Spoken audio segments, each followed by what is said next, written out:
असदुद्दीन ओवैसी ने शपथ ग्रहण के वक्त फिलिस्तीन का जो नारा दिया, बहुत सारे लोग आहत हुए हैं। बारे में जय फिलिस्तीन बोलना, कल को ओवैसी बोलेंगे जय पाकिस्तान। आपको नहीं लगता है कि अब उन पर सच में एक कार्रवाई होनी चाहिए? इसमें देश विरोधी होने की कोई बात नहीं है। ये अभिव्यक्ति की स्वतंत्रता है, संविधान सबको देता है। मान लीजिए कोई सांसद बनता है और जय चाइना कर देता है, जय पाकिस्तान कह देता है, पंजाब में खालिस्तान अलग मांग हो रही थी, तो इस तरह के मुद्दों को बल मिलेगा। लोग वसुधैव कुटुंबकम की बात करते हैं कि पूरी दुनिया ही हमारा कुटुंब है, तो उसी कुटुंब में से एक देश का उन्होंने नाम ले लिया, तो क्या गलत कर दिया? और इसी जय पाकिस्तान का नारा लगाएगा तब आपको एतराज होगा कि नहीं होगा? नहीं, फिर वही बात है। भारत के लोग जिस नेता को वोट देकर संसद तक पहुंचाते हैं, वो नेता संसद में जब शपथ ग्रहण करते हैं तो जय भारत नहीं, जय फिलिस्तीन का नारा देते हैं। विवाद आज इतना बढ़ चुका है कि कई राजनीतिक दलों के साथ कुछ लोग, आम लोग भी डिमांड कर रहे हैं कि इस पर तो कार्रवाई होनी चाहिए। और वजह भी है क्योंकि ये एक ट्रेंड बनता जा रहा है। देखिए, असदुद्दीन ओवैसी ने शपथ ग्रहण के वक्त फिलिस्तीन का जो नारा दिया, बहुत सारे लोग आहत हुए हैं। आहत इसलिए भी हुए हैं कि अगर ओवैसी चाहते तो जय मुसलमान, मुसलमानों का मुद्दा कर सकते थे, नीट का मुद्दा उठा सकते थे, एनआरसी का मुद्दा उठा सकते थे, मुद्दे कम नहीं थे देश के लिए, लेकिन उन्होंने जय फिलिस्तीन क्यों कहा? अब क्या उन पर कार्रवाई होनी चाहिए? हमारे साथ चर्चा के लिए पूर्व आईपीएस अमिताभ दास हैं, उनसे बातचीत करते हैं। सर, एआईएमआईएम के प्रमुख ओवैसी का वो भाषण आज पूरे देश में एक विवाद बन चुका है। फिलिस्तीन के बारे में जय फिलिस्तीन बोलना, कल को ओवैसी बोलेंगे जय पाकिस्तान। आपको नहीं लगता है कि अब उन पर सच में एक कार्रवाई होनी चाहिए? ये शैली अगर विकसित हो जाएगी तो कोई भी आकर कुछ भी बोल के चला जाएगा। देखिए, मैं व्यक्तिगत रूप से नहीं मानता कि ओवैसी ने कोई गलती की है, क्योंकि यदि जय हिंद नहीं बोलने की बात है तो बहुत सारे भाजपा के राम भक्त लोग संसद में जाके जय श्री राम बोल लेते हैं, जय हिंद नहीं बोलते हैं। तो मैं भी कह सकता हूँ कि मैं आहत हो गया कि उन्होंने जय हिंद क्यों नहीं कहा, जय श्री राम क्यों कहा, तो उन भाजपाइयों की भी सांसदी जाननी चाहिए। तो इसलिए ये मसला नहीं है। इसमें मैं 2-3 बातें बताता हूँ, दर्शकों को उसमें स्पष्ट होगा। देखिए, जो फिलिस्तीन और इजराइल का मुद्दा है वो बहुत पुराना है। 1948 में इजराइल एक नया देश के रूप में अस्तित्व में आया और एक तरह से फिलिस्तीनियों को वहां से बेदखल करके वो अस्तित्व में आया। तब से फिलिस्तीन की, समझे कि आजादी की लड़ाई चल रही है और शुरू से फिलिस्तीन जो है हमारा मित्र राष्ट्र जैसा रहा। आपको याद होगा, या हम लोग जो स्टूडेंट हुआ करते थे तो यासर अराफात फिलिस्तीन के सबसे बड़े नेता थे, अक्सर भारत दौरे पर आते थे और बहुत उनका मतलब इंदिरा गांधी से और बाकी लोगों से बहुत ज्यादा उनकी ये थी, दोस्ती थी। और अभी जो समय में फिलिस्तीन का मुद्दा जो इतना बड़ा हो गया है वो ये वजह है कि पिछले कुछ महीनों से इजराइल जो है वो फिलिस्तीन पर बहुत, आप कह सकते हैं कि अमानवीय बमबारी कर रहा है। खासकर गाजा शहर सब में इजराइल ने बमबारी की, उसमें हजारों बेकसूर लोग मारे गए हैं, निर्दोष नागरिक मारे गए हैं। तो इसको लेके पूरी दुनिया में उद्वेलित है और एक फिलिस्तीन के पक्ष में एक पूरी दुनिया में माहौल है।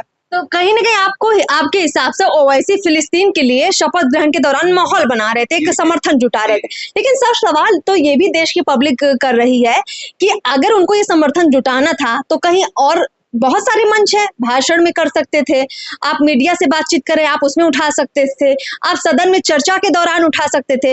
लेकिन जो आप शपथ ग्रहण कर रहे हैं, उस देश के लोगों की सेवा के लिए आप शपथ ग्रहण कर रहे हैं। भारत के लोगों ने भारत के मुद्दों को सुलझाने के लिए, उनकी आवाज बनने के लिए आपको सांसद बनाया है।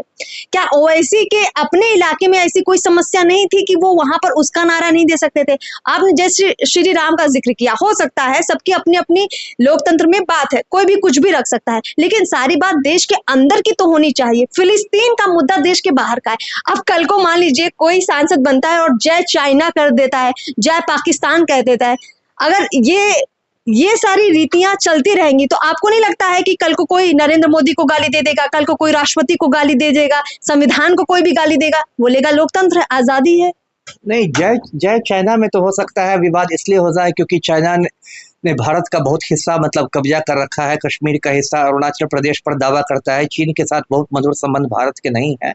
लेकिन जय फिलिस्तीन में ऐसी कोई बात नहीं, क्योंकि मैंने कहा कि फिलिस्तीन जो है मित्र राष्ट्र, और मैं दर्शकों को यह बताना चाहता हूँ कि फिलिस्तीन के पक्ष में पूरी दुनिया में भी प्रदर्शन हो रहे हैं। अमेरिका में जो यूनिवर्सिटीज है, अमेरिका के कॉलेज है, उनके कैंपस में हजारों लड़के लड़कियां फिलिस्तीन के पक्ष में प्रदर्शन कर रहे हैं। तो एक समय जैसे 70 के दशक में वियतनाम युद्ध बहुत बड़ा मुद्दा बन गया। सर, वहां पर जय फिलिस्तीन का नारा देकर ओवैसी क्या समर्थन जुटा लेंगे? मतलब आप मेरी बात भावना को समझिए, बात छोड़िए, आप मेरी भावना को समझिए। देखिए, जब हम भी इस तरह की खबरें सुनी हमने तो धक्का लगा कि ओवैसी जी के पास मुसलमानों से बड़ा क्या कोई मुद्दा है? क्या इस देश के मुस्लिमों की बात न रखकर वो फिलिस्तीन का मुद्दा ज्यादा उठाना पसंद कर रहे हैं संसद में? क्या बहुत सारे मंचों से आपने देखा होगा कि हमेशा से वो मुस्लिमों के अगुआ नेता रहे हैं। ठीक है, फिलिस्तीन के लोगों की समस्या है, हम वाकिफ हैं उससे, लेकिन आपने भारत की विदेश नीति देखा, इजराइल और फिलिस्तीन के मुद्दे पर भारत का एक स्टैंड है, भारत की अपनी विदेश नीति है। लेकिन अगर आप उस विदेश नीति से इतर संसद में शपथ ग्रहण के दौरान कोई बात रखते तो कहीं ना कहीं एक अपने देश के जो नियम कानून है उससे हटकर कुछ कहने की बात हो जाएगी ना सर। नहीं, वो मैं नहीं मानता। जनतंत्र में यदि वो भारत सरकार की यदि विदेश नीति है तो मोदी सरकार की विदेश नीति है, जरूरी नहीं कि मैं उससे सहमत हूँ, ये मेरा कहना है। ठीक है, वो मोदी सरकार हो सकता है कोई गलत विदेश नीति भी, कोई गलत फैसला भी ले ले मोदी जी, है ना, और जरूरी नहीं कि भारत सरकार की जितनी विदेश नीति, जनतंत्र से मुझे कहने का अधिकार है कि ठीक है मैं मोदी सरकार की विदेश नीति से सहमत नहीं हूँ, इसमें देश विरोधी होने की कोई बात नहीं है, ये अभिव्यक्ति की स्वतंत्रता है, संविधान सबको देता है। मैं ये लोगों से कह रहा हूँ कि जिन लोगों को जय फिलिस्तीन के नारे से एतराज है वो लोग को जय श्री राम के नारे से क्यों नहीं एतराज है? क्या एक धर्मनिरपेक्ष देश में, एक धर्मनिरपेक्ष संसद में क्या इस तरह का धार्मिक नारा लगना चाहिए? इस पर भी तो बहस होनी चाहिए। ये कोई हिंदू राष्ट्र तो नहीं ना है, भारतवर्ष कोई हिंदू राष्ट्र नहीं ना है, ये धर्मनिरपेक्ष राष्ट्र है, सेकुलर देश है। सर, धर्मनिरपेक्ष राष्ट्र की जो व्याख्या है उसमें तो ये कहा गया कि आपको अपने धर्म को मानने की आजादी है। तो आजादी का मतलब तो ये है कि आप अपने अल्लाह का नाम ले सकते हैं, आप गुरु गोविंद का नाम ले सकते हैं, आप ईसा मसीह का नाम ले सकते हैं, आप राम का भी नाम ले सकते हैं। आजादी का मतलब तो यही हुआ ना सर। लेकिन सवाल ये है कि ये जो भी हम धर्म की बात कर रहे हैं ये अपने देश की ही चीजें हैं। हम ओवैसी का मुद्दा इसलिए उठा रहे हैं क्योंकि ओवैसी ने एक विवाद को जन्म दे दिया है। ओवैसी ने ऐसे नेताओं के मन को बढ़ा भी दिया है जो आपने देखा होगा कि जो कश्मीर के अलगाववाद की बात कर रहे हैं, कल को हो सकता है सदन में इस तरह के मुद्दे भी उठे कि कश्मीर को भारत से अलग कर दो। ऐसे विवाद कहीं भी पैदा हो सकते हैं देश के। आपने देखा होगा कई राज्यों में इस तरह की मांग करें कि वो अलग, अभी आपने देखा पंजाब में खालिस्तान अलग मांग हो रही थी। तो इस तरह के मुद्दों को बल मिलेगा। नहीं, बल यदि मिलेगा, जैसे वो तो मैं ये भी कह सकता हूँ कि बहुत भाजपाई नेता हिंदू राष्ट्र की बात करते हैं, तो इससे भी खालिस्तान के मुद्दे को बल मिल सकता है कि यदि हिंदू राष्ट्र बन सकता है तो फिर खालिस्तान क्यों नहीं, तो उस पर भी तो चर्चा होनी चाहिए। सदन में तो कोई हिंदू राष्ट्र की बात नहीं कर रहा है ना सर। सदन के अंदर कोई हिंदू राष्ट्र की बात कहाँ बोल सकता है? ऐसे लोग वहां भाजपा में गए हैं, मतलब इसमें है जो बिल्कुल मतलब इनकी पूरी सोच ही सांप्रदायिक है। सर हो सकता है, आप बिल्कुल सही कह रहे हो, लेकिन वो सदन के अंदर अगर शपथ ग्रहण के दौरान जय हिंदू राष्ट्र की बात करेंगे, हमें लगता है उस पर लोग ऐतराज करेंगे। नहीं, वही मेरा मानना है, मेरा ये कहना है। देखिए, ये बहस मतलब एक बहस बहुत लंबी हो जाएगी। मेरा ये कहना है कि जिस तरह यदि किसी व्यक्ति को जय फिलिस्तीन पर एतराज है तो मुझे जय श्री राम पर एतराज है। मैं कहता हूं कि एक धर्मनिरपेक्ष देश के धर्मनिरपेक्ष संसद में आप धार्मिक नारा लगा सकते हैं। आप अयोध्या के राम मंदिर में लगाइए, जाके जय श्री राम बोलिए। आप एक धर्मनिरपेक्ष देश की इसमें धर्मनिरपेक्ष संसद में ये नारा कैसे लगा सकते हैं? वो राम मंदिर तो नहीं अयोध्या, वहाँ ये राम मंदिर तो नहीं है संसद। तो जब वहां धार्मिक नारा लग सकता है तो एक मित्र राष्ट्र की जय भी बोली जा सकती है, और खासकर उस देश में जिस देश से लोग वसुधैव कुटुंबकम की बात करते हैं कि पूरी दुनिया ही हमारा कुटुंब है, तो उसी कुटुंब में से एक देश का उन्होंने नाम ले लिया तो क्या गलत कर दिया। और इसी वजह से देखिए, इसमें ओवैसी के खिलाफ कोई एक्शन नहीं हो सकता है। भले ही व्हाट्सएप यूनिवर्सिटी पर भाजपा लोग जितना भी लिखते हैं IT सेल वाले, लेकिन इसमें देखिएगा आप ओवैसी के खिलाफ कोई एक्शन नहीं हो सकता। जीतन राम मांझी बिहार के पूर्व मुख्यमंत्री हैं और अभी केंद्र में मंत्री भी बन चुके हैं। उन्होंने भी इस बात की डिमांड रखी है कि उनकी तो सदस्यता रद्द होनी चाहिए। ओवैसी की ऐसी डिमांड की है जीतन राम मांझी ने। खैर, जीतन राम मांझी भी कभी प्रभु श्री राम के खिलाफ भी बहुत कुछ बोलते थे, लेकिन आज माहौल थोड़ा अलग हो चुका है।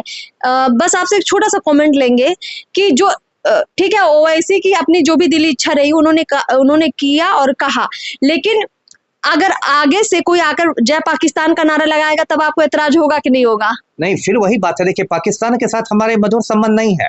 मैं वही फर्क कर रहा हूँ, पाकिस्तान और फिलिस्तीन में अलग अलग देश की बात है। पाकिस्तान ने कश्मीर के बहुत सारे हिस्से पर को हड़पा हुआ है ना। पाकिस्तान के साथ भारत की 3-4 युद्ध हो चुके हैं, 48 में, 65 में, 71 में। अभी भी पाकिस्तान कश्मीर में आतंकवादियों की मदद कर रहा है। इसलिए भारतीय संसद में यदि कोई पाकिस्तान जिंदाबाद का नारा लगाता है तो उसका मैं विरोध करूंगा। उसको मैं गलत मानूंगा कि आप गलत देश के सपोर्ट में आ रहे हैं। लेकिन फिलिस्तीन ने भारत का कुछ नहीं बिगाड़ा है, वो भारत के मित्र राष्ट्र में रहा है। भारत और फिलिस्तीन के बीच ऐतिहासिक मित्रता रही है। मतलब दर्शक लोग यदि गूगल करेंगे यासर अराफात के बारे में, बहुत लोगों को तो पता होगा, जिनको नहीं पता होगा तो पता करेंगे कि कितना बड़ा भारत के वो मित्र थे यासर अराफात, जो फिलिस्तीन के नेता थे। तो एक मित्र राष्ट्र की एक जय बोले, आप मित्र राष्ट्र के साथ मुसीबत में खड़े हैं, तो इसको मैं गलत नहीं मानता। चलिए सर, बहुत बहुत शुक्रिया अपनी राय रखने के लिए। तो फिलहाल हम लोग इस बातचीत को, चर्चा को यहीं समाप्त करते हैं। देखिए, सबकी अपनी अपनी राय है और पूर्व IPS अमिताभ दास ने भी अपनी राय रखी है और हमने भी अपनी राय रखने का थोड़ा प्रयास किया है। आप भी अपनी राय जरूर कमेंट बॉक्स में रखिए और इस मुद्दे पर एक सही चर्चा लेकर आइए और कमेंट बॉक्स में खुलकर बताइए कि क्या आगे भी आप इस पर चर्चा चाहते हैं। फिलहाल हमें इजाजत दीजिए। नमस्कार।